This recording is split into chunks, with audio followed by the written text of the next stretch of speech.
Wow, that's the quietest you guys have ever gotten at 0. That's amazing. We just should do this every week.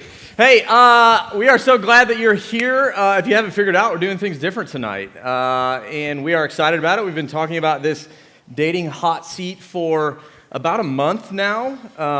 And you guys have submitted something like 100 questions. And so we're really thankful for that. There is 0% chance that we will get to even half of those. But we'll try our best to answer as many as we can. And that's really what we're going to do. We're just going to try to answer as many of your questions tonight with a little bit of substance as we can. That's pretty much all that we'll do for the next hour. So I wanted to say this. We're going to give you guys some time at the very end. So I'm going to try to leave 5 to 10 minutes or so of space. We're going to have a couple mics roaming around. If you've got a question or you feel like, hey, there was something that was said or wasn't said that you really want to ask, we'll give you an opportunity to do that at the end, and without any preparation whatsoever, we'll do our best to give it an answer. Yeah, good? All right, so I'm going to let these guys introduce themselves, tell you all a little bit about who they are, maybe what they do around here, and then we will jump in. So, you want to start? Yeah. Hello. Hi. My name is Velma. I have been attending the Crossing for 6 years, working here for 3. I work at the front desk, so when you come in to the main office, I'm the first one that you see. And I guess I'm single. Is that important that I say that? It's your life. Velma is the meanest person at the Crossing, so careful. I have Tiptoe my around moments. her. Hi, I'm Molly. I am on staff at the Crossing. I've been here for 19 years, so older than some of you. So old. And I work here part-time right now on our digital team, and I'm married, and I've got 4 boys at home, so that's what I am doing when I'm not here. Hi, I'm Alex. I've been on staff with Veritas like 5-ish years now, I think. But recently in the last 2-ish years, I've gone part-time because had a little baby and have another one on the way, clearly. And yeah, we've been around. My husband works here too. And we just love this church and love Veritas so much. Has it been 19 years? That's crazy. My name's Austin Connor. I've been coming to the Crossing since 06, whatever that is. I'm a pastor here. Some of you I know I worked with Veritas for a long, long time. I am now working with Crossing 20s and going to grad school for counseling. My wife is Polly. We've been married for 12 years. We have 3 kids, 10, 8, almost 6. Yeah. My name is Michael Porter Sr., and I am... Hey, man, you got a fan out there. Oh, yeah, sign I'm autographs planted them later. back there for sure. I am clearly the oldest person in the building right now. But I have been attending Crossing since we moved here in 2010, and that's when we started coming. And I am an elder here, and I do various things, some speaking, some things. So, yeah, that's it. Good. Good. So, it's a privilege to work alongside these guys and girls. They're not just coworkers, they're friends. I've known most of them for a long time. And they're not just friends, they have a lot of wisdom to share. And so I'm thrilled that you all are here. Thank you for being here tonight. Excited to see where this little convo goes. And I suppose we should start. And so let's start with this question. This is one of my favorites. If I wanted to have a sleepover with my boyfriend or girlfriend but not have sex, would that be okay? That's the question. Is it okay to have a sleepover? Yeah, I should clarify. This is someone else's question. Good clarification. Come on. Thank you. Everybody step away from Kyle a little bit. Is it okay to have a sleepover with my girlfriend or boyfriend, even though we aren't having sex? What would you say? I would say no, it's not okay. I think you should ask yourself why you want to have that sleepover. Like, you can't spend one night away from each other. That's a lot. And then also, you're just welcoming, you're leaving that room for temptation. It's going to happen. It's going to come. I just don't think it's smart. Like, oh no, I have self-control. We're not going to. You're probably going to. So it's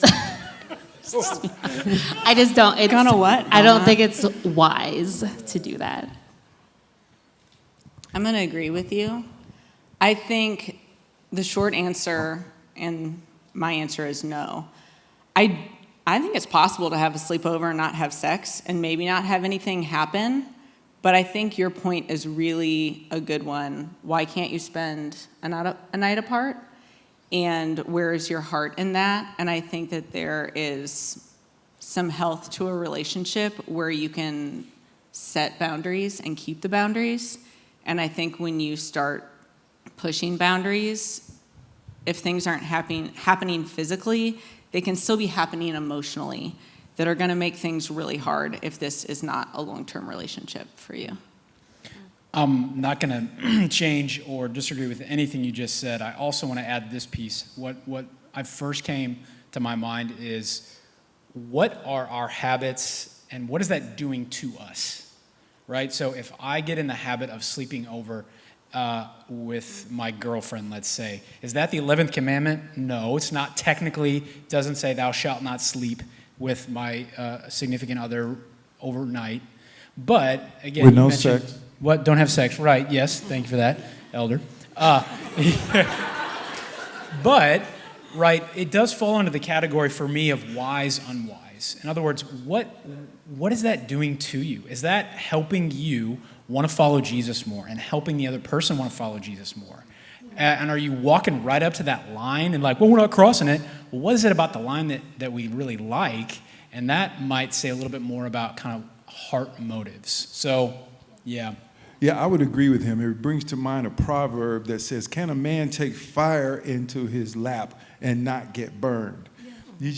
You're just playing with fire, man. And the second thing I would say, too, is just, you know, the Bible's really clear about us avoiding even the appearance of evil. And, you know, y'all could totally have a sleepover and nothing happened. But people that know you had a sleepover, you could tell them nothing happened, and they're like, yeah, right. You know, so it's just the appearance thing. That's a really good point, because honestly, that question is tough, because I for sure struggled with that in dating my now husband in college. But I lived with like all my sorority sisters who weren't Christians, and I remember wanting him to spend the night because I was like insecure and uncomfortable in my own house, and feeling like if he was there, I got like some sort of security and comfort, and like we weren't sleeping together, but like it for sure was an emotional dependence that I think wasn't like appropriate. And looking back, I think like, dang, that's such a bummer, because like my friends knew I was a Christian, they knew he was a Christian, they saw our relationship looking different in some ways, but then in others it looked the same. And that just bums me out to think about. Obviously it's okay, like there is grace and forgiveness, but I just think like I was guilty of that. I wanted it for the wrong reasons. And I remember like, my husband's name is Daniel, him being like feeling really torn, because like I really wanted that connection. He wanted that connection with me, but he didn't feel good about it ever. And I just remember it putting tension in our relationship, and just, yeah, not for the best.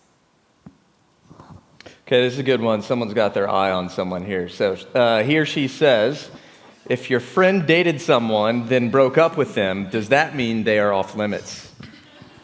So, Girl code. one of you in here is looking at one of you in here. What do you think?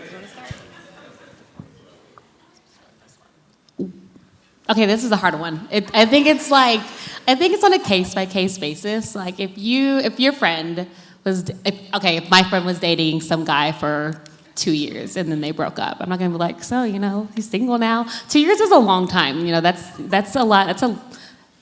That's a relationship where, you know, you were emotionally tied, and, you know, hopefully you could grow in that relationship, but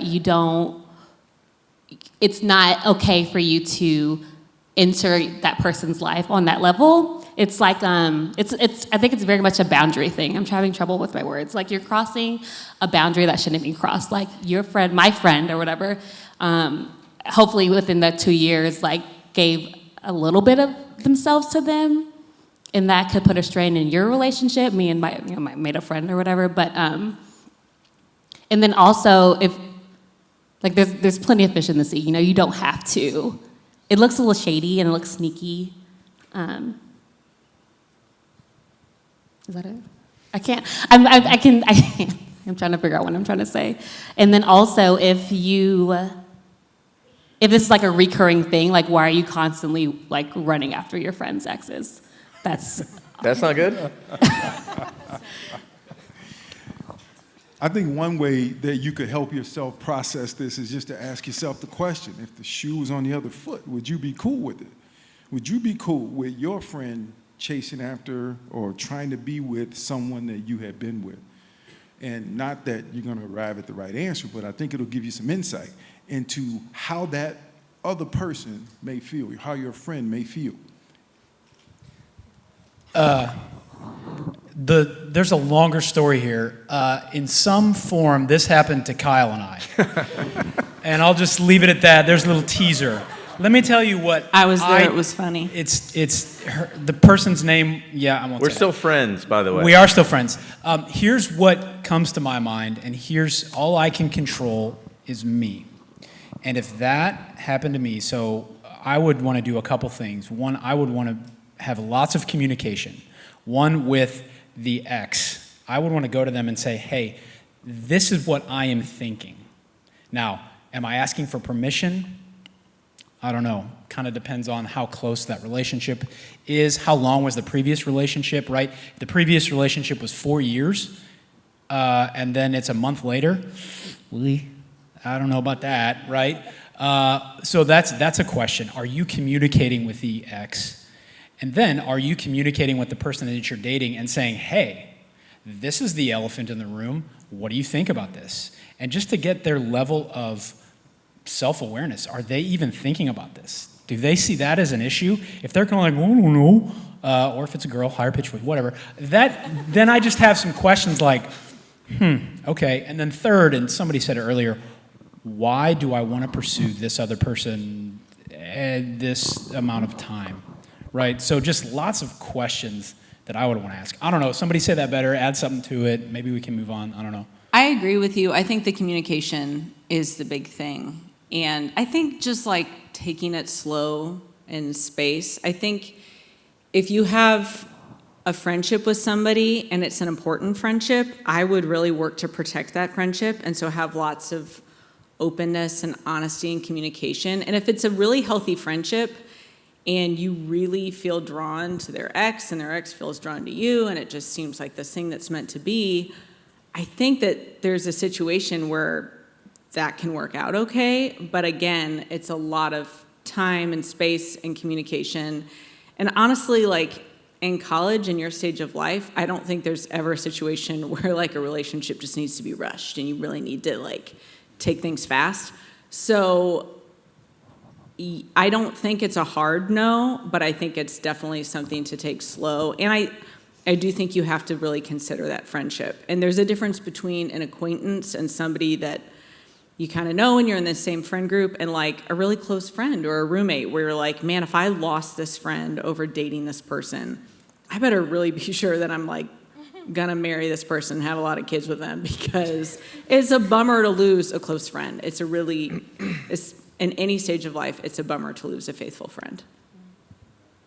At the same time, I think pendulum swinging. Contrary opinion. I don't think it's contrary. You're pro this? I'm just kidding. Well, I'm pro this, like in the sense that if it was just a couple dates, and like our hope for you guys is that you're dating well, and it's not overly like an overly painful break or something where you're getting overly emotionally involved like really quick. Like if a guy took your friend on a date, honestly, he probably has good taste, and if she doesn't like him and it just didn't really go anywhere, I think maybe you learn from that situation, and maybe if it like is an interest of yours and you know he wants to take you out too, I don't think it's weird as long as there's open communication.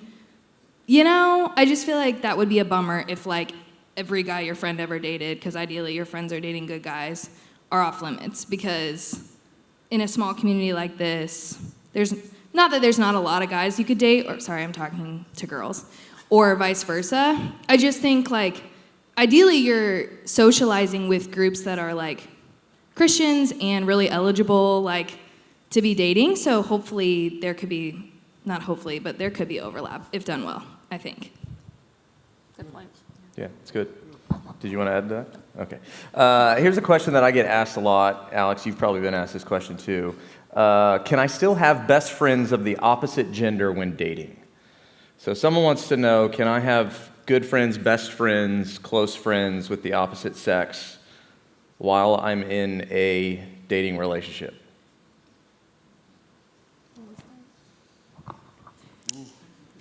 This is the hard one. I'm very much, I don't want to say old school traditional.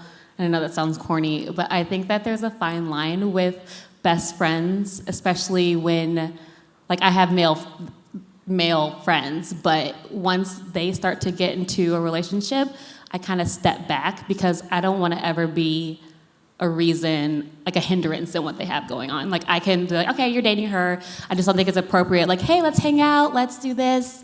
Like, no, you have a girlfriend to do all those things with, and that's not me.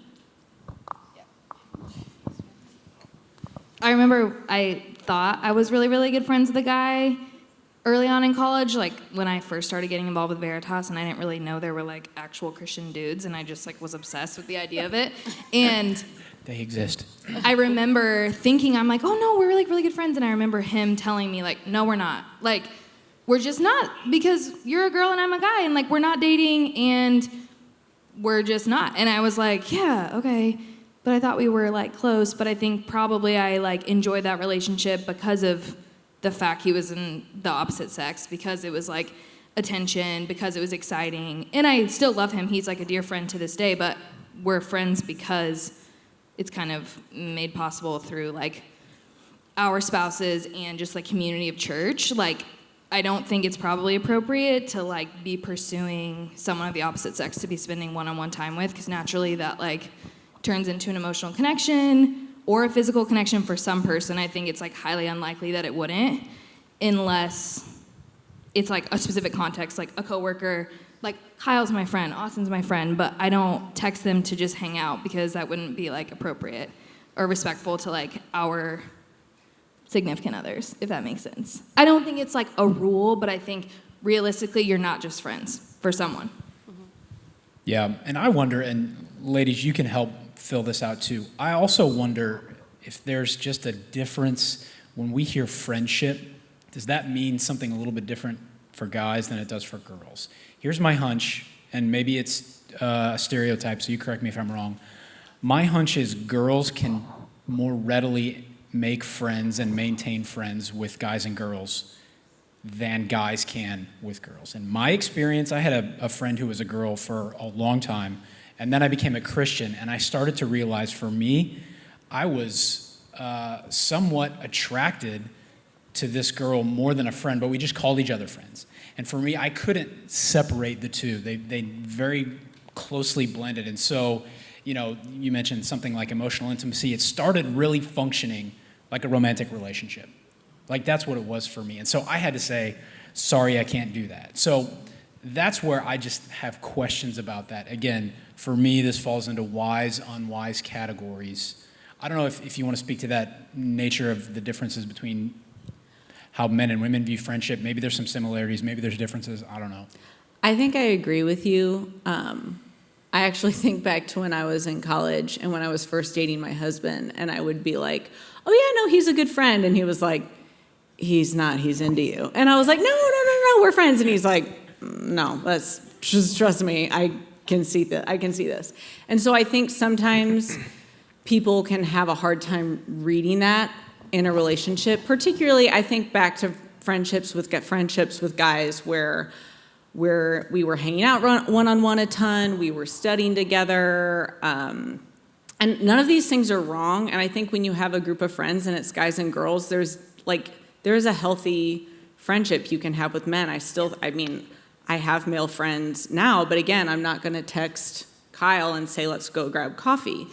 But he's still my friend, and we're going to talk, and we're going to have good conversations. And so I think when you think about that when you're dating somebody, like, where are your priorities? And if you're dating someone, hopefully your priority is with that person that you're dating. And so if there is somebody of the opposite sex that you enjoy being around and you're wanting to be around them a lot, I would also question, like, why do you want to be around them? Maybe it's because you are attracted to them, and that's something you kind of navigate and figure out while you're still single and dating.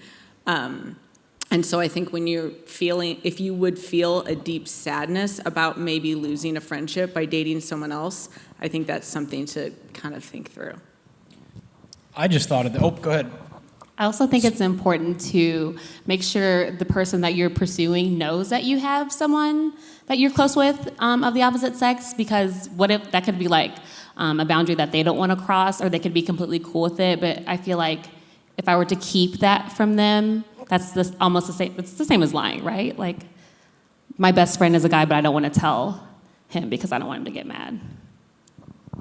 What I was going to ask, and maybe this is a dumb question, like, are there signs or questions that, like, if you're asking your best friend of the opposite gender this question, but not your boyfriend or girlfriend, like, okay, red flag. Like, maybe sharing, like, are you more comfortable sharing something about your past with a friend versus your boyfriend or girlfriend? If you're, some of that, like, I hear that, I go, well, why this person and not that person, right? Are you getting the safety of a connection without the, I didn't say that really well. Is that a little safer, right? To communicate something that's maybe difficult to share with this friend, that's safer than communicating with somebody that you're a little bit closer with. Like, if in that sense, that sounds maybe not to be too, I totally lost my train of thought. I want to nuance this a little bit, but basically you're using that person. It seems like you're using that person, like, let me share all the things that I'm terrified about, and that's easier and that's safer, and then I'm going to be a little more guarded with my boyfriend or girlfriend. That kind of pattern, I just have questions about and wonder why that, and that doesn't seem too healthy. Yeah. While at the same time, I don't think we should be like weird about, like, it's like there's wisdom in just being honest about what's really going on, but there's so much beauty in like loving and enjoying the whole body in the church, you know what I mean? Like, some of my favorite people are men that aren't my husband, but I'm not like thinking about the fact that I'm attracted to, or like I'm trying to proceed like with wisdom in those relationships, and I would be so bummed out if my husband like didn't feel like he could respectfully and like normally enjoy a friendship with a woman. Like, that would just be so dumb. So just because he was like afraid of, you know what I mean? So I think we can be really wise, and I think in dating you have to be careful and like have those conversations openly and just be really honest about what you are or aren't doing in those relationships. But at the same time, we want to like honor and respect and love and enjoy, obviously, like each other and the opposite sex. Like, it doesn't have to be weird, if that makes sense. Maybe that goes without saying. But I think we don't have to be like, I can't talk to a dude or a girl. That'd be like an insecurity thing. Yeah, like it just doesn't have to, I don't know. I like love my male friends, but there's like a boundary there. It's good. So here's a question. Does Paul's command to not be unequally yoked apply to Christians or just non-Christians?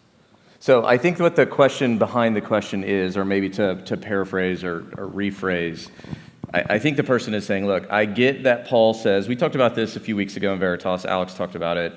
I get that Paul in the New Testament, in the book of Corinthians, talks about and tells Christians not to be in a relationship with non-Christians. I think what the person's wanting to know, though, is to what extent does this apply with Christians? And I think specifically, and again, I'm just kind of trying to read between lines, if I'm, let's call it an 8 on the scale of spiritual maturity, do I have to date another 8, or can I date a 2? What does Paul's language around being equally yoked have to do with dating relationships inside of the Christian dating a Christian parameter? Does that make sense? It's a good question. I would say that it has a lot to do with intention. So if I'm an 8 and this guy's a 2, as long as he's being intentional about his walk, if he's wanting to spend more time in his word, if he's having an active prayer life, if he's feeling convicted about certain sins, I don't think that's a problem, because just because I would be an 8, that doesn't make me better than him in God's eyes. And having an 8 around it too could be a good thing. You know, we need community. We need example. We need friends that are following Christ. And the same with the people that we're dating. I was reading. Sorry, Akon. Wait, did I cut you both off? No, you're the one with the Bible open. You Yes, go, you girl. did. Go Okay, ahead. honestly, I'm not trying I'm not to be about to weird. contradict God over here. No, I honestly was like reading in 2 Corinthians a couple days ago, and it was interesting because I feel like we hear this passage and like it's kind of a hot topic, like even just the word choice is weird, but where it's in 2 Corinthians 6:14, do not be unequally yoked with unbelievers, for what partnership has righteousness with lawlessness, blah, blah, blah, keeps going. And then in 16, it says, what agreement has the temple of God with idols? For we are the temple of the living God. And then he goes on and like references back to the Old Testament of like God explaining his purpose in that, which is to make his dwelling like among his people. And so it's really interesting because Austin and I were even talking about it earlier today, because this passage isn't specifically about marriage as much as like obviously the principle has to be applied, but it's like missional. Like the purpose is that we would be equally yoked with believers so that God can carry out his mission through us. And so I think when we apply that to marriage, it's actually like way more compelling, because it's like, oh yeah, actually marriage, the point of marriage isn't just to find your person that you can like post cute pics with. It's for a mission. And like that's so real, but it doesn't kind of feel like it in dating sometimes, because you're sometimes caught up in like emotions and image and excitement and stuff. But like in reality, like I look at like marriages that I look up to, even like Austin's, like I see their marriage like headed in a specific direction, like under God, and that's kind of the point of them being like yoked. And so really I don't know, that goes with like our community, that goes with like all these things. But it's interesting because I feel like we hear that passage and we think like, oh my gosh, God's just putting rules on like who we can and can't date. And in reality, it's not really about us. It's about like the point of dating and marriage, which is God's mission. I'm not trying to be teachy, but like it actually really struck me because I don't feel like I always understand that to that end. And we were talking about it today, so yeah.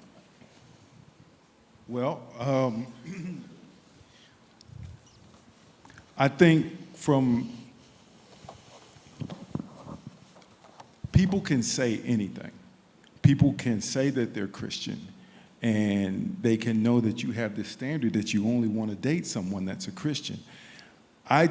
Because I've been in that situation where before I met my wife, I was involved with this girl who claimed she was a Christian, and because she was what I thought, she was everything I wanted in a woman, I got too caught up in that and overlooked some clear red flags that were revealed. Just clear red flags, man. And so I guess what I'm saying is,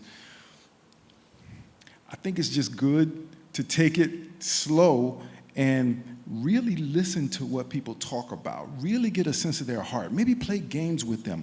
See how they win. See how they lose. How they Literal respond. games. Yeah, not literal. like metaphorical games No, with my yes. heart. Okay, got it. Literal games. Good.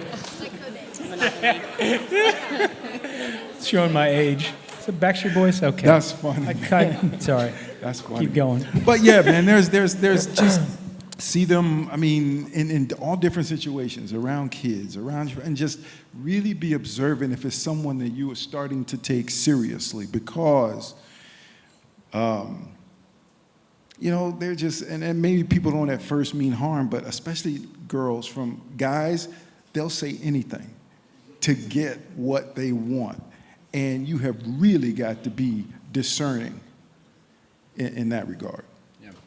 I'm not going to try to say it any better than that.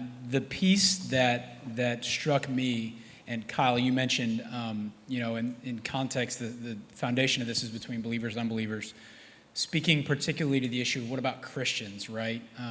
Is there some wisdom there? What makes me think about it, let's say you're the 8, right? And you're on fire and you're growing like crazy, and then you look over and see somebody, Joe or Sue, and they're at a 2, right? And they're just kind of doing this. Is that good? Should I be with them or not? Well, what I want to say is not looking at the person like as a snapshot and saying at that point in time, that's who they are and that's who they'll always be. Sorry, they're out. I got to have an 8. I don't know about you. Don't get away from these 2s, right? Better to go, let me zoom out and let me view this like a movie, like a film. Like, what's the trajectory? Are they, yeah, they're a 2, but slowly but surely, are they growing? Like, are they admitting that? If that's the case, I'm not going to use the word settle because I don't think that's helpful, but I think there's a case to be made. If you're an 8 and you've been a Christian longer and like you know things, and let's say somebody just became a Christian last semester and they don't know hardly anything about their Bible, but they're growing like crazy and they're in small groups and they're got some accountability, whatever that looks like, why not, right? My wife, I won't go down that rabbit trail. Anyway, she was the 2, I was the 8. No, just kidding, Polly. Sorry, I'm sleeping on the couch tonight. So I think, what am I saying? I think let's appreciate the trajectories, but also let's give a little bit of grace for people if they're not growing as fast. Now, that being said, let's not settle. And I don't know, we can move on or keep speaking to that, but also let's take people's trajectories seriously. Right? Yeah, I want to move on, and I want to move on to this I question. gave him permission, and he wanted it, so here we go. No, because I do think that it connects, and you might think this is an odd connection, but I think that part of what you just said with the trajectory piece. So someone's asking, and it's a heavy question, but they ask, should I date someone who watches porn? Yeah, I'll say that because it does relate. We were talking about this earlier. The tense of that word is interesting to me. Watches. My question is that an ongoing deal with no problem? Like, yeah, what's a big deal? This is what I'm going to do. This is who I am. This is why I do it. No problem. That's I don't like that as much as big red flag. But if it's, you know what? I do. It's something that I don't like, and I really am taking active steps to try and stop. That seems a lot different. And is better to me. So the short answer, can you? Yes. Is that the sin that nullifies everything? No. Because let's be consistent, right? Let's apply that to other things, right? All sin is equal. And yet, different sins have different impacts as well. So I'd want to say, what is the person's, man or woman's, relationship with that, their view of that? Do they want to stop? Are they taking active steps to stop that? Are they open and honest about it? Not necessarily with you, but with other people. So, I don't know, somebody add to that, say something different. Yeah. Yeah, I would say to add to that, red flags are usually red flags for a reason, and they're usually obvious, and I think Michael made a good point. I think when you look at someone's life, you can see a lot from just a few things. Do they have good friends? Are they going to church regularly? Are they in a small group? Just those little things are going to bear a tremendous amount of fruit, because the reality is we're all going to have high highs and low lows. There are going to be times where we're all at an 8, and there are going to be times when we're all at a 2, and that's not going to change in your life. But if you have things in place that are going to hold you accountable, that are going to ask you hard questions, then I think the answer is, like, that person is probably a safe person to date, or a wise person to date. If they've got good friends, if they're in good community, if they're in a small group, if you really see them, maybe they're struggling at the moment, but they've got a path forward that looks promising. And that doesn't always mean that that's going to work out. But I think that if you're looking for those things, and you see things that look good and look promising, then that's something to explore. And again, I think, like, anytime you're in that situation, the slower you take it, the better it is. You're not going to regret taking it slow. So I don't know if that answers that In my question. experience, I'm sorry, God, if you ask God to open your eyes to what you need to see about a person. Again, if it's someone that you are dating and you are thinking, okay, this could be it, he'll do it. He'll do it, but you have got to be honest with yourself. And if he shows you those red flags, then you got to be willing to act or confront. At least have a conversation about it, and then go from there. Because my wife and I, this May, we will have been married longer than all of you been alive. 29 years we will have been married. And why did I tell you guys that? Because my mind was blown when I said 29 years. It feels like about 9. But, the decision. And I know we're talking about dating, but all marriages begin with dating, or most of them. Most of yours will. That one decision will determine 90% probably of your happiness with the rest of your life. So it's a decision that you need to get right, or as right as you can. And you have got to pray and ask God to help you to discern a person's heart, because she was exactly right. Sometimes we were a 2 or a -2, and sometimes we're an 8 or a 9 in terms of our spiritual walk. And we all catch each other at low moments. Sometimes it's the heart of a person. Is that person's heart for God genuine? That's what you've got to discern. That's good. Go. I think it's helpful just to hear like real life examples on some of this. Just full disclosure, like that was for sure part of my husband and I's dating, engagement, marriage, like a struggle, like his struggle with porn. I had a sexual background that like I wasn't proud of, and then I had to deal with, still deal with it. And I think like I remember like 6 months into dating him, as he was sharing those things with me, sharing with me that he was like pursuing counseling, that he had accountability with his small group, bringing his mentors into the struggle, as I then had to bring my mentors into the struggle. And as we started to have those conversations, I remember like sitting with God and being like, okay, God, like, am I going to continue to like step further into this relationship knowing what I know? Like, should I? Is this a disqualifier? I don't know. What I see of this man is like seeking godliness, seeking growth, and that's all I hope he can expect from me. And that being like really messy and really painful. And even still, like that struggle, like both of our sexual sins not gone in marriage, but like, did we have those things set up? Or do we have accountability even now with our community, with mentors? I mean, just do we have habits that we're like submitting our lives under God's word? And is that the expectation in our marriage? Did we kind of like trying to walk into it eyes wide open? Obviously, you can never know what you don't know, but I think I have friends who didn't know that was an issue in their husband's life, or their husband didn't know it was an issue in theirs. And years into marriage, that can be like really damaging.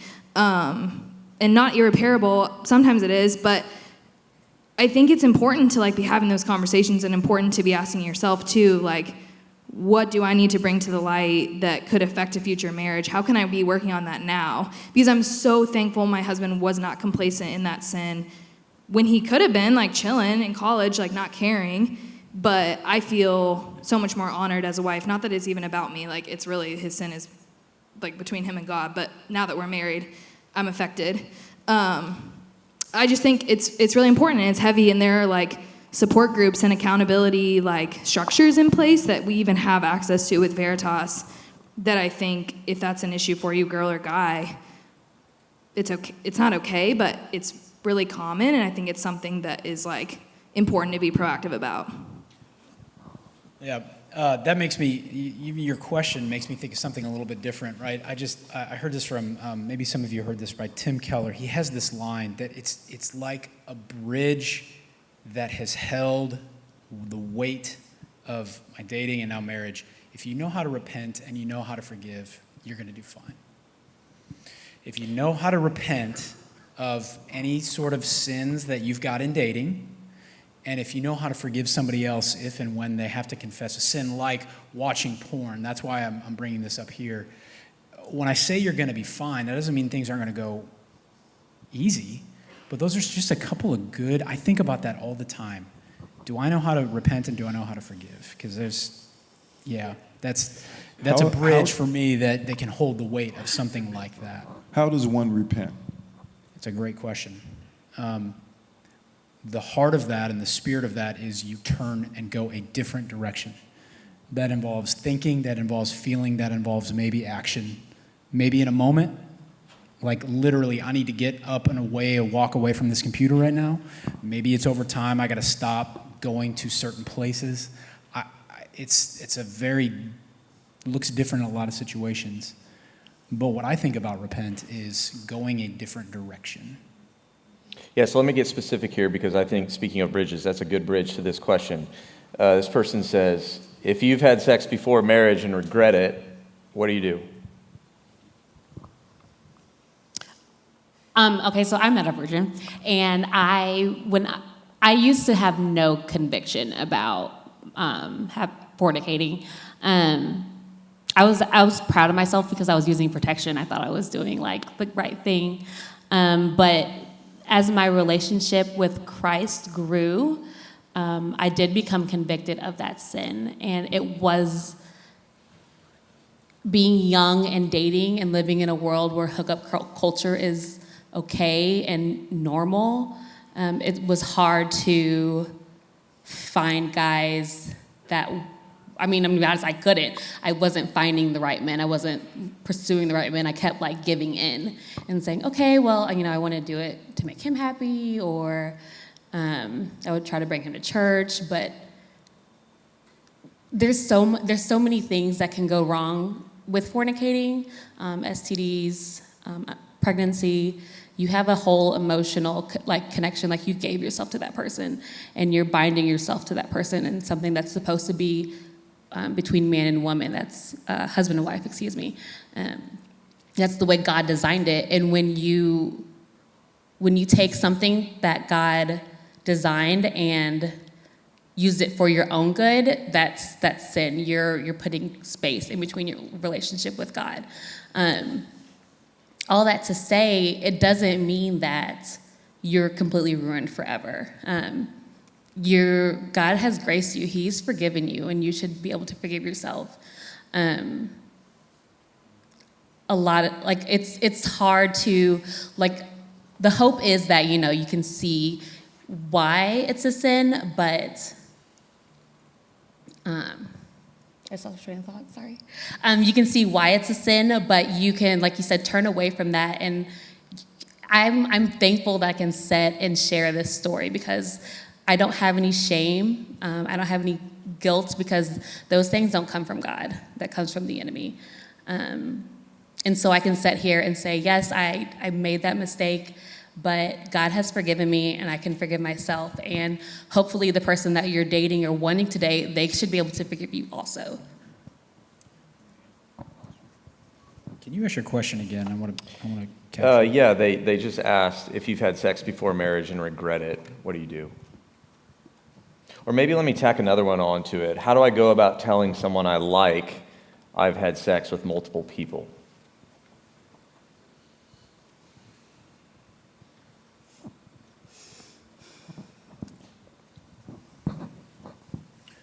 What I'm thinking about, and I'll say this, and I want to hear what you guys have to say.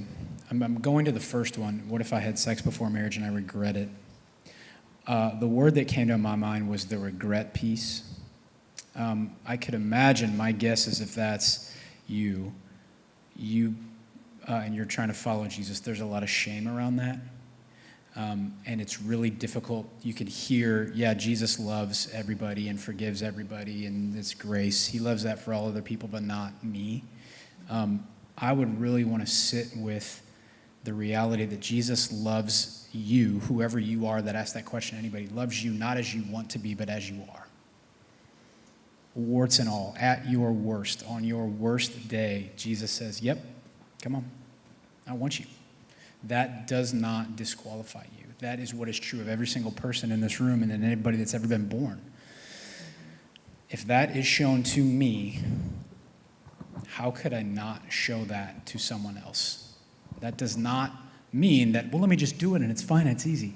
No, that's difficult, and that takes grieving and lamenting and struggle, and yet that's the foundation for why, let's say in a dating relationship, you find out that your current boyfriend or girlfriend has a sexual past. Bring that up, talk about how that's impacted you, talk about how that makes you feel, and then leave them space to hear what they think about it, and be ready, if you're willing, and hopefully you are, to forgive that person. Does that mean you have to keep dating them? Not necessarily. But I don't know, just that piece I wanted to slow down and make clear. Maybe we can move on or say it a different way. I don't know. But, yeah.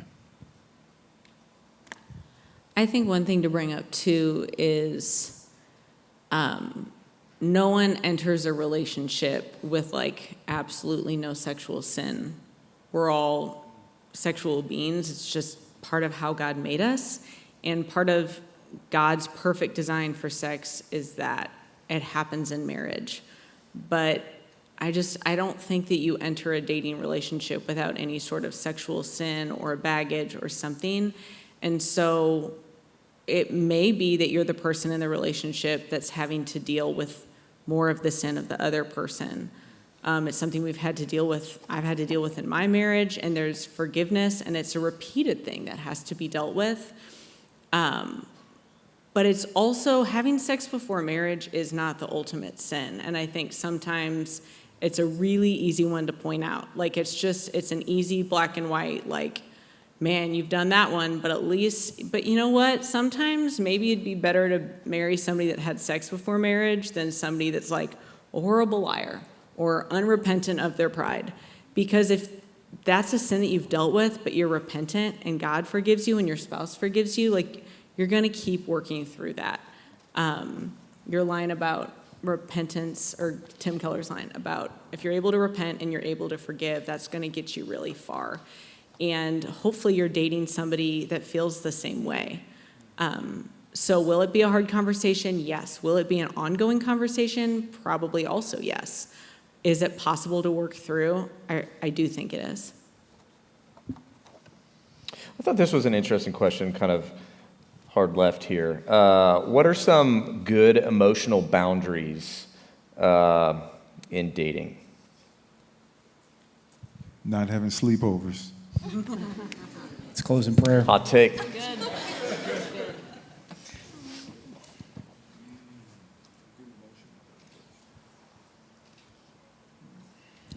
This is maybe not a boundary, it can be a boundary, but I think, do you have your own friends that know what's going on in your life, that you're sharing hard things with, that are asking you hard questions, that are praying for you? Because I think it's really easy when you're dating somebody, that person's, if you're gonna marry them, they're gonna become your best friend, and you are gonna have an emotional bond. But if you notice yourself withdrawing from your friends and growing closer to the person that you're dating, and you're sharing everything with that person, and you're going to them first, and all of a sudden your friends don't quite have a place in your life to speak to you or to ask you hard questions, and maybe you don't even feel like you can go to them anymore, I would say that would be, you'd want to set that boundary with the person you're dating, that, okay, I'm going to have some relationships over here, and they're going to hold me accountable and know hard stuff about me, and maybe you do too, but they've got that space as well. I'm laughing. I'm thinking about the way that I got my wife to start dating me. No, bad joke there. So here's what happened. I am wired, and my good friend Kyle and other people know, when I think and feel something, I just, like, I'm an external processor. It comes out all over the floor, and it's messy. In my previous dating relationship, my then girlfriend, she got the first take. It was just everything. Well, this is what I feel, and let me just say how I feel, and it's coming into the moment, and blah. It wasn't healthy because it was messy. I said things I didn't really mean, and I said some really probably good things because we grew emotionally close. That was the reason ultimately we had to break up. What did I do with my now wife? I had guy friends, Kyle being one of them, who, like, we literally, my wife is in Alaska, we're in Panama City Beach, Florida, another story for another time, and I'm literally crafting the T9 text, just, okay, guys, what do you think? And they're like, nope, too much, bring that back, brother. So, like, they would tell me, you're at a level 12, you need to bring it down to a level 2, bro, and it turns out it's a good thing, because I would have scared the fish that was Polly away, right? So what am I saying? What's good emotional boundaries? She's not a fish. She is a woman, and she is beautiful. But she's a 2, and I'm the 8. No, I'm just kidding. What's the principle here? Emotional boundaries have a group of people that you can kind of test some stuff out, and don't just make them the first. Don't let them get the very first thing. Now, that being said, as you grow closer together and over time you start to know the other person and you get comfortable with each other, what that doesn't mean is don't share stuff, right? You want to share stuff, but be wise about it and set some emotional boundaries where you're bringing other people into this thing in a healthy and mature way. Yeah. Even Michael, kind of you bringing up red flags and stuff, I feel like is always a consistent, just thing to think through. I think it's a red flag if you are willing to, you're so emotionally involved with this person, you've shared just so much, you've walked through a lot of life together, which just happens. It's kind of how dating works at times. But if you're willing to overlook those red flags because of that, emotional investment, or it just becomes a really unhealthy dynamic where, I don't know, I don't want to be nerdy, codependent, words like that, I feel like if it just becomes so intense and enmeshed that you can't end it or step away from it or think critically about it anymore, and there are red flags at play, and you don't see them growing, or you see this X in their life, but you don't even care about it anymore because you just need them. At that point, I think that's unhealthy, and probably you've crossed an emotional boundary for dating. Is that fair? Does that make sense? Yeah. We got quite a few questions about feelings with respect to dating. So someone wants to know specifically, is connection a big thing? Should I always feel connected to the person I'm dating? So there's some stuff behind that, of course, but what would you guys say to that idea of, to what extent do I need to feel connected to the person in order to actually be connected to that person? I don't think that the connection level is going to be on a 10 every day, but connection is important in a relationship because you're building together to be connected, to glorify God together, we're connected to the body, we are all the body of Christ. We're all connected in some way. But for you to say, I don't feel like we're connected, I don't think I really understand what that means. I don't feel a connection. You just don't like him anymore. You guys have different values or different morals, maybe. If you feel I think if you have to set and ask yourself, why don't I feel connected to this person anymore? And it's a recurring question, then it probably just isn't meant to be, because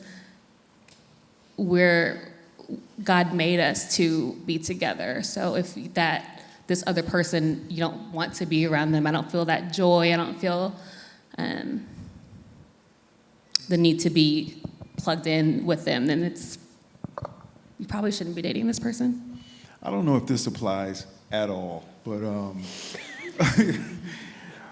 I wonder if being connected and feeling connected is really all that important. And I only say that because of this. In cultures where marriages are arranged, where the people have no connection, they're seeing each other for the first time shortly before their wedding, and then over time, they grow to love each other deeply. That makes me question whether we should put so much stock into, I know you gotta feel, I know that, I'm not stupid, but I just wonder if there is something different or deeper we should be looking for than just a happy feeling all the time. That's so wise and really helpful. It makes me think about, I think feelings are good, right? God wired our brains. We have emotions. If we try to shut off an emotion, it will not go well. But I wonder if those feelings were meant to be secondary rather than primary, kind of like if you try to be happy it doesn't work as well for me versus let me just go to an NBA game. I love the NBA. And in doing that, what results? Well, happiness results. Similarly, I wonder what it would look like if rather than focusing on that feeling of connection, which is good and which we were made for and which we need, I wonder what it would look like if we let that, rather than drive the bus, you take in the back seat, and instead what I want to focus on is having fun, caring for this person, dating faithfully and well, and I don't know, so make the feelings and the emotions kind of the secondary result rather than let's just try to go after that and see what happens. I will say also, I'll add, I'm sorry, because honestly, I told you my wife and I have been married for 29 years, but man, we don't always feel connected. We miss each other sometimes and we get on each other's nerves, but I can tell you this before God, that I've never loved this woman more deeply than I do right now, but it's something that happened over time, and it's not purely physical. It's not purely based on if we're jiving on every single thing that's going on in our lives, if we're agreeing on every decision that we have to make. It's just, I made the choice to love her, she made the choice to love me, and we are going to continue that whether we feel connected or not. So I just want to make sure I'm understanding what you both are saying as two married men. You're saying you think that there's like a surface level connection that you can run with first and then get deeper and find a deeper connection as that time goes on. Like there's this guy, he's a Christian, we have mutual friends, he's funny, yada yada. He asked me out and I don't feel it, but like as time goes on, the connection can grow. When you say you don't feel it, what do you mean? You just said thumbs up. If he said thumbs up, I'm with him. Let me take my question back. He said thumbs up, we're good. Well, I'll just take Michael's thumbs up. If he gives it a thumbs up, just do it. I kind of get Velma's point because there is that like initial part of dating where you should want to be around that person and you should enjoy them. And I think that is like, can be an initial part of attraction, but you also need to think about the stage of like where you are in dating, because at some point, if you're committed to this person, if you think you're headed toward marriage, there are just going to be days where it is more of a choice to say, I'm going to choose to go to the NBA game and then I'll feel happy, as opposed to just saying I'm going to be happy today. And I don't know, maybe you're just talking to old people that have been married a long time, and so we're all just like, sometimes you got to make the choice. But I do think that also applies to dating. Now, the thing I think the caveat I'm going to give is in dating, if you're doing all the things and it's a healthy relationship and you're just not feeling it, that is where in dating you have the freedom to break up. Like, I think that there is a time to go, man, I've given this a good shot and it's not working out, even though this person's amazing. Because I remember in college dating this guy, and he was like super solid Christian. He was the best. Everyone was like, oh my gosh, I can't believe Molly's dating him. And I was like, I'm not into this guy. How long did you date that guy? Not that long. Okay. But again, it was like after the initial fun connection and really knowing like 0 red flags with this dude, I'm just not into him. The other just illustration, you know me, I'm a metaphor illustration guy. I mean, just thinking about like a plant growing, right? You put a seed in the ground, you water it, and if you just, where's the growth? Yeah. Is it there? Mm-hmm. Oh, I don't see it, it's out. Nope, we're out. Yeah. I don't feel it. Okay. Now, over like a month or 2 or 5 or 6, if there's nothing there, okay. Yeah. Right? Again, let's not necessarily look at it like a picture, a point in time, but what's the longer piece? And that doesn't discount feelings, because feelings are important and they're God-given, and we need to listen to them, not as the authoritative, this is what I have to do, but as a really good guide. Mm-hmm. So, I don't know. I like the follow-up question. It's really helpful. Glad you asked it.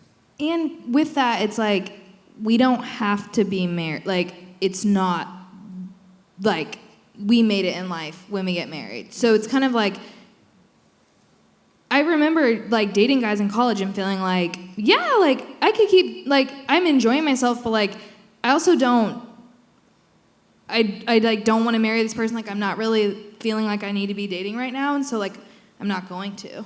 or like this just isn't that exciting, not in a mean way, like I'm sure I wasn't that exciting to him either, but it's just like we don't need to just because we're both Christians and like maybe want to get married someday, you know? And so I just feel like there is space to just say like respectfully, it's not there. Yeah. You know? Like and just that's because okay he's a to do. Christian man, that doesn't mean he's your Christian man. Yes. But at the same time, I'm a feeler and I struggle even in friendships feeling like I want to feel connected. I want to feel like I know we're good. And I've grown in that or like tried to because that just stems from like discontentment, insecurity that doesn't go away if you're married or anything. But I remember Daniel like in dating when I'd be like, are we good? Like, is this really what, you know? And he'd be like, I don't know what you're talking about. Like, I don't know what you're feeling today, but like what I know is true. Like this is going well. And there's nothing wrong today, kind of thing. And sometimes we need to hear that, and sometimes we need to remind ourselves that like our feelings are fleeting, and sometimes they're stemming from personal insecurities or just like wanting affirmation. And I have done that with my friends in the past too. So I think just remembering like it just requires wisdom in all of it, which is not a fun answer, but I really think that's true. Is like navigating emotions is hard, and they're not wrong, but they also aren't like king. Good. So I'm going to pause here because we're almost done, 7 or 8 minutes left. If you have a question that we haven't asked, raise your hand and someone will find you with a microphone. While you're thinking about that or raising your hand, if there's questions, great. If not, we'll keep going. I'm going to ask you guys this. Someone's wanting to know, how do I know if the person I'm dating is the one to marry? So how do I know if the person I'm dating is someone that I should marry? And maybe a part 2 or 1B, how long should I date that person before getting married? As a single woman, I could not imagine making that big of a deal without going to God with that first. The 2 serious relationships that I have had in the past, I asked God, you know, I was asking him to make it work instead of going in with a good conscience, knowing that we were doing things that we shouldn't have been doing. So when the times that I did feel like this person was the one, I was ignoring all of the red flags. But I wouldn't, as of right now, from the lessons that I've learned, I would not, there's no way, from the lessons that I've learned, I would not consider marriage with this man if I didn't get a clear yes from God.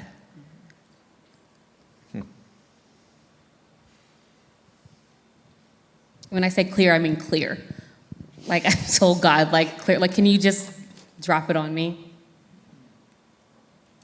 I think kind of like Michael said earlier, in the beginning of a relationship, if you ask God to open your eyes and reveal things to you, if you ask God to make things clear to you, it's not going to be instantaneous, but God's going to give you things in your life. And maybe that's not going to be an audible answer, but hopefully you have a good group of friends or family members that know you well and know your relationship well. And I think that's also a great gauge of where your relationship is. And if you're feeling really drawn to a person and like, man, I think that this is a person I want to spend the rest of my life with, hopefully the people around you feel that same way too.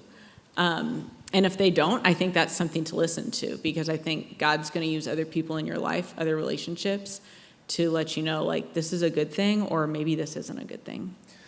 I don't know the person who asked this question. I think it's a really good one. I wonder if this person in the heart behind this question, if we're wanting 20/20 vision. Like, I want to know for sure.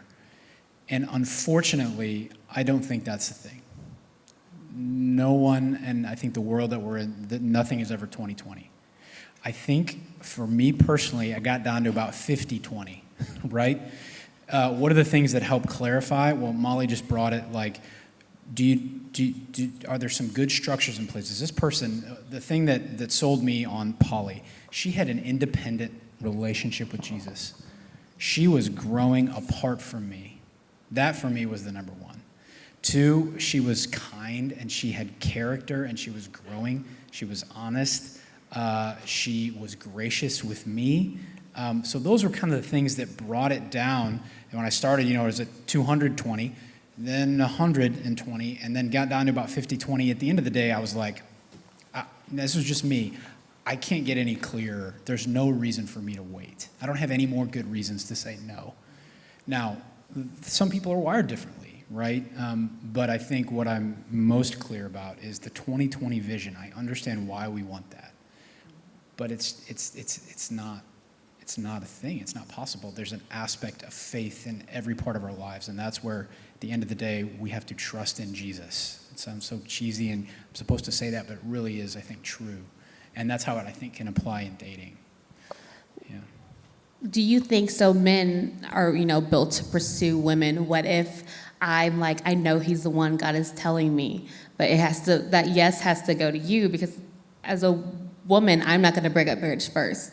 That's not my place. That's not how God designed us. You're supposed to pursue us. I'm not going to just sit on the sidelines. Like, we should definitely, if we're in a relationship and we've been dating for a while, I think that after a certain point, like, okay, are we just going to keep dating forever?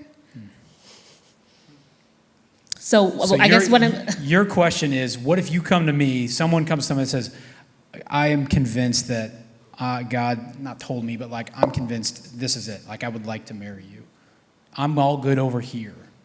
What about you? What do we say? Is that what your question Yes. is?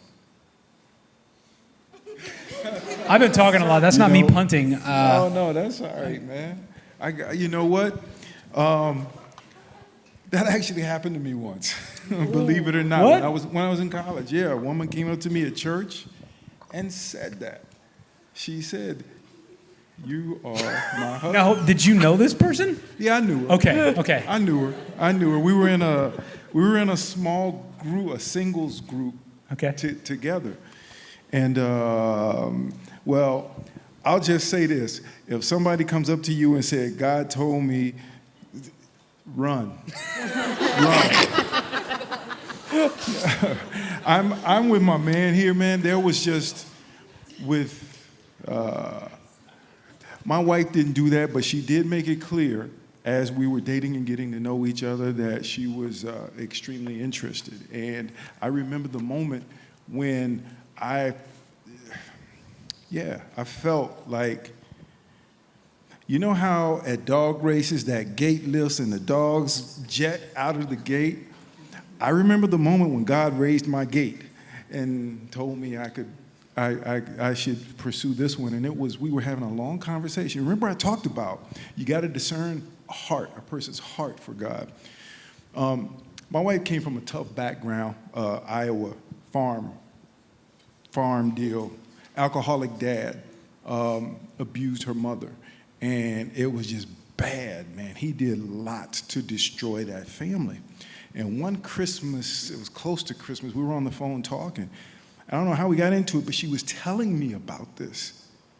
And my mouth was I just dropped open. But the thing that struck me, and this is the gate raising, is she was telling me this matter-of-factly, but not without a hint of disrespect for her dad. In fact, she communicated the whole thing like she loved him. She still loved him. And in my mind, I'm thinking, man, that's what I need, because once this woman gets to know me for real, she might want a jet. And so I guess what I'm saying to you is, guys, listen more than you talk, ask questions, really try to get to the heart of a woman. Figure out what she's about, what her character is like. I knew Lisa I had known her for a while, very disciplined and regimented and forgiving, and she was a peacemaker. And I was kind of the opposite of all those things. And so we kind of I knew we would fit together, and God raised the gate and I pursued her, and yeah. Okay, are there any questions out there? I can't see. Yes? Oh, I do see questions. Uh-oh, you're not ready for these, so here we go. Yeah, we'll go over here, Kate. Me? Yeah, sorry. I'm sorry, I got to write it down. How do you, or should you even, how do you get through a relationship where you keep having disagreements and like rough patches? Like, should you even try? Or if you have tried already and it's not working, like, should you even keep doing it or keep trying if the other person is not really trying either? So the question is, what do we do about if we have continual disagreements and rough patches in a relationship? The thing that came to my mind, and somebody add to this if you want, I think it depends on what are the disagreements about. Are these pretty core central disagreements like views of Jesus, some theological things? Are we talking about what TV shows do you like and music and stuff like that, right? So I think depending on what the nature and the type of the disagreements are, that lends itself to it. And also, how are you guys actually disagreeing? Are you treating one another with respect? Are you saying your piece? Do you feel like you're being heard? Are you taking time to listen to them? Or is this a knockdown, drag-out fight, and it's just really painful? And so the content of the disagreement and then the process of how are you disagreeing, I think, needs to factor in. That's good. Let's leave it there. Other one? Any others? Yes? Oh, maybe? Just scream.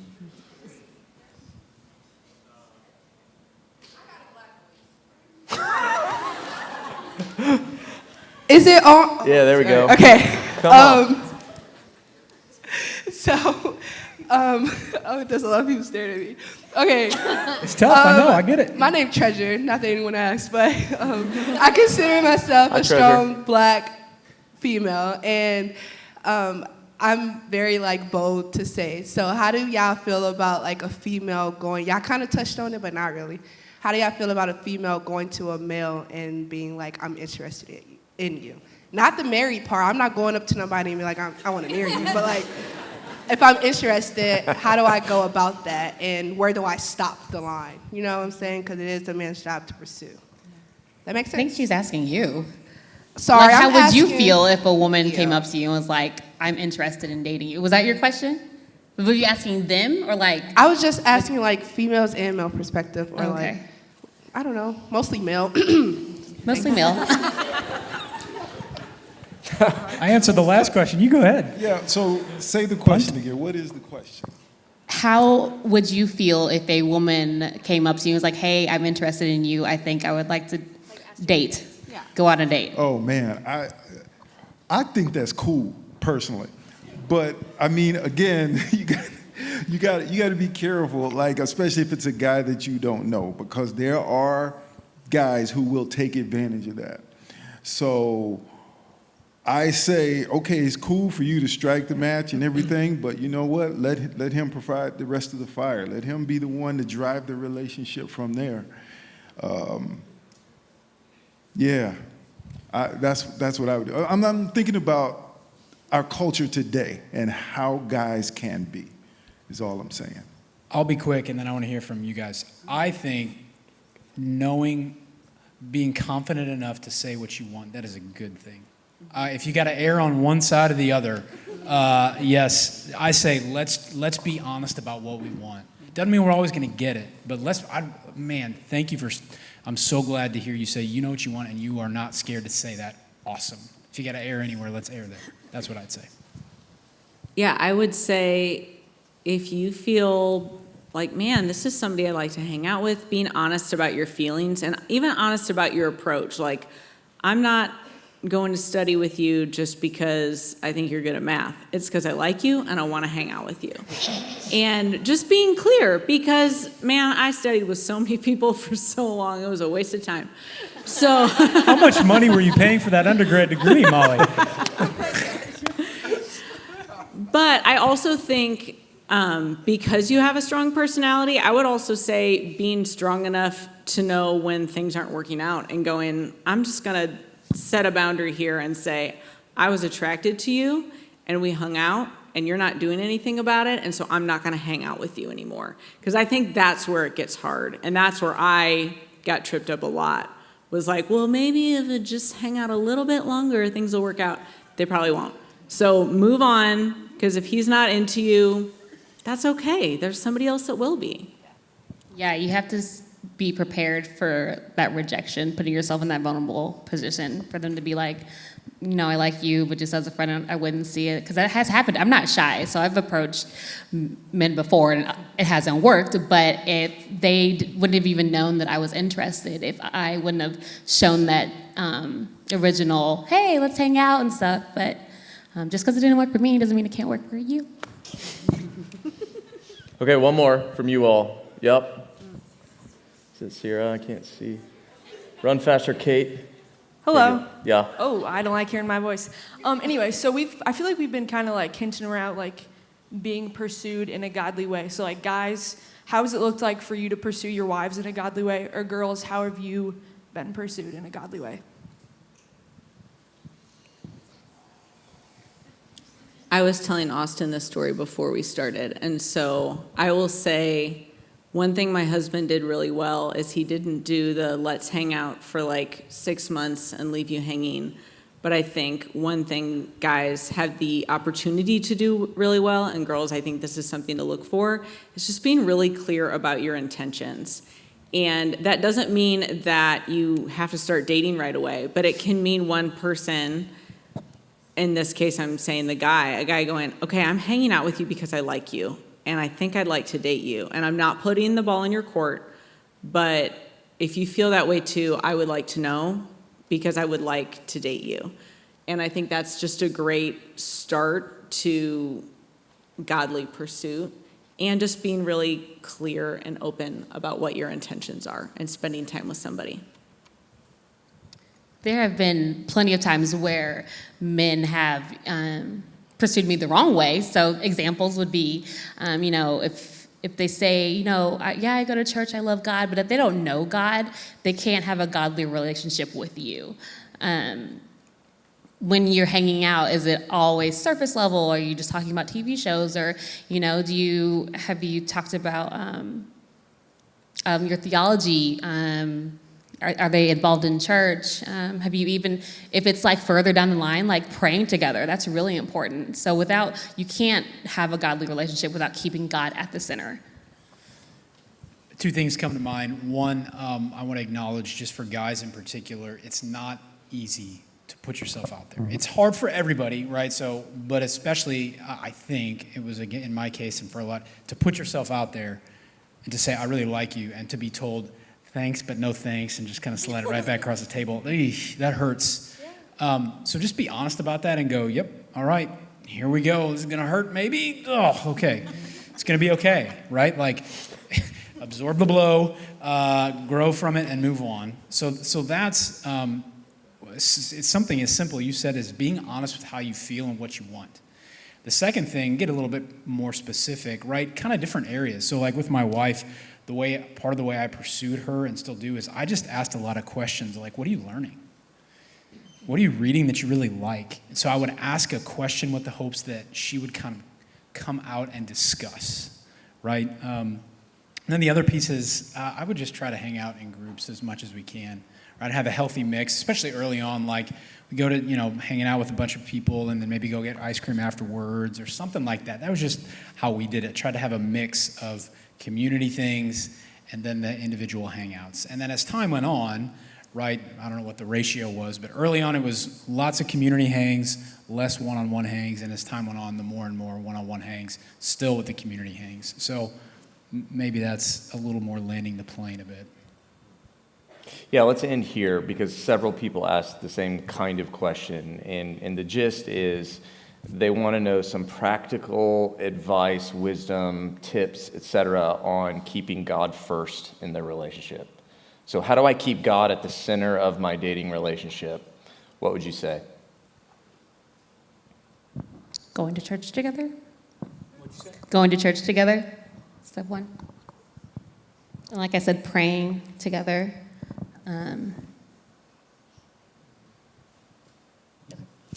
I also think like priorities like are really important. So like it can be really easy when you get in a really fun dating relationship that feels like it's deepening, feels like it's going somewhere, to kind of let yeah, time with friends, small group, like disciplines, even like serving, prioritizing other things. It can be really easy to like get really lax on that. And yeah, like I get that, but that's a fast track to making that person central versus God, or what you feel like your role is in like serving God.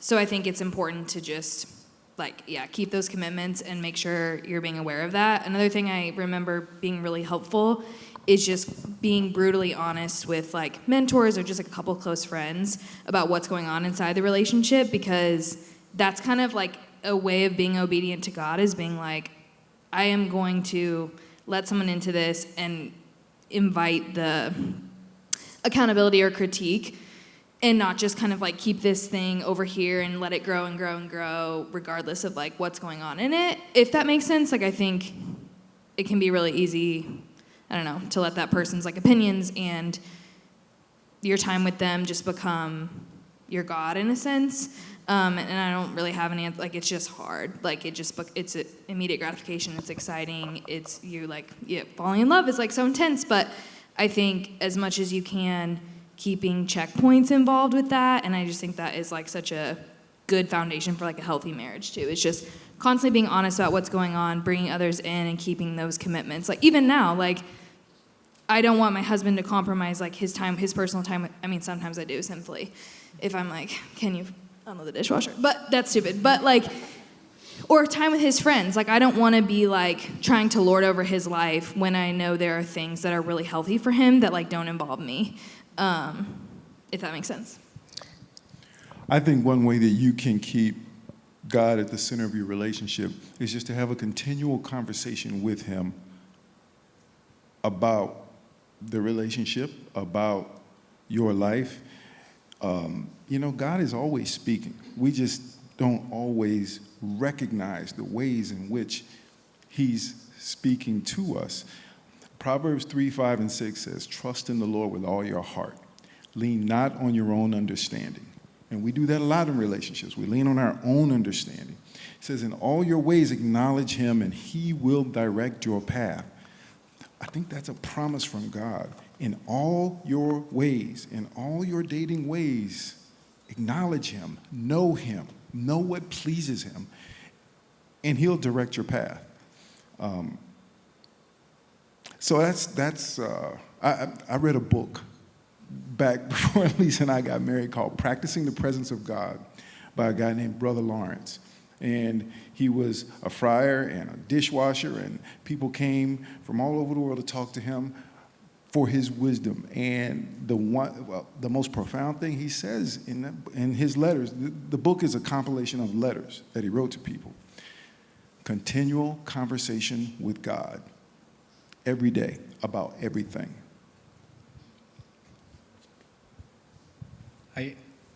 It's similar. You said it much more eloquently than I did. The thing that's coming to my mind: control the things that you can control. Know what those are, and know the things that you can't control. And the thing that you can control the most is your relationship with Jesus.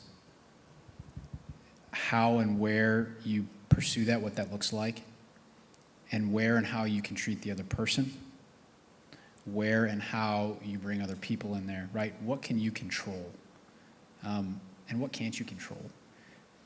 And being mindful and aware of that all the while, that needs to be founded upon the reality, just like you said, that Jesus is he's already with you, right? Every single day is made. This is Psalm 139, verse 16. It's something to the effect of every single day has been made by God before the foundation of the world for you and me. That's in the singular.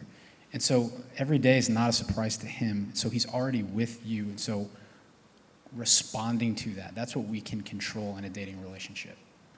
And the particulars, that's not to minimize them, but they're going to work themselves out if we really believe that God is for us, not just as an individual for sure, but as a people. And if he's doing something, then we can go from clinging to this relationship so tight, oh my gosh, to actually I'm gonna loosen my grip a little bit and say this is important, but it's not everything. And if we can remember that, it's going to go better, should I say, than the alternative. It's a good note to end on. Awesome. Thanks, guys. This has been fun. Hope this was helpful for you all. Yeah, go ahead.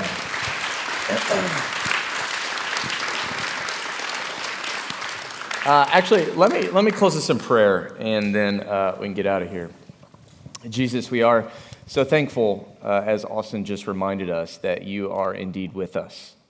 We acknowledge that sometimes it doesn't feel like that, and we need your help in making us know that reality, reminding us of that truth. And as it relates to dating, whether we're excited about the prospect of dating or the dating relationship we're in, or we're terrified and anxious and heartbroken because of it, we acknowledge that, Jesus, we need you and we need your wisdom. And you readily offer that to us. And so we ask, not just, well, for everyone in this room, we ask for that wisdom. Jesus, we ask that you would be with us, that you would continue guiding us, leading us, that you would change our hearts in ways that need to be changed, transform us in ways that need to be transformed into men and women who, more than anything else in the world, love you. Help us to be those people, and help us to love as you have loved us. And it's in your name that we pray. Amen. All right, guys, thanks for coming. We'll see you next week.